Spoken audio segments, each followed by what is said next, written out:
Hi friends, ഇന്ന് ചെമ്മീൻ റൈസിൻ്റെ video ആണ് ചെയ്യുന്നത്. സവാളയോ തക്കാളിയുടെയോ ഒന്നും ആവശ്യമില്ല.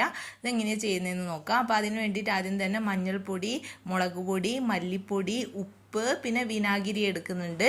അപ്പോൾ അതും കൂടെ ചേർത്തിട്ട് ഒരു മസാല ഉണ്ടാക്കുക. അപ്പോൾ കുറച്ച് കൂടുതൽ നമ്മൾ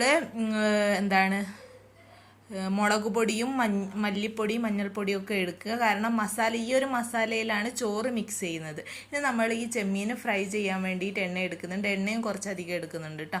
അപ്പോൾ നന്നായിട്ട് ഫ്രൈ ചെയ്തെടുക്കുക ചെമ്മീന്.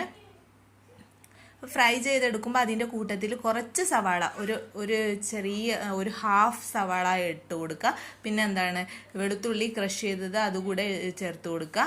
അതായത് ഇത് നിർബന്ധമില്ല, ഞാൻ ഒന്ന് ചേർത്ത് കൊടുത്തു എന്നേ ഉള്ളൂ. അതിനുശേഷം നമ്മൾ വേവിച്ചെടുത്തിട്ടുള്ള ചോറിലേക്ക് ഈ മസാല ഇട്ട് കൊടുത്തിട്ട് നന്നായിട്ട് മിക്സ് ചെയ്തെടുക്കുക. അപ്പോൾ നല്ല ടേസ്റ്റി ആയിട്ടുള്ള ചെമ്മീൻ റൈസ് റെഡിയായി.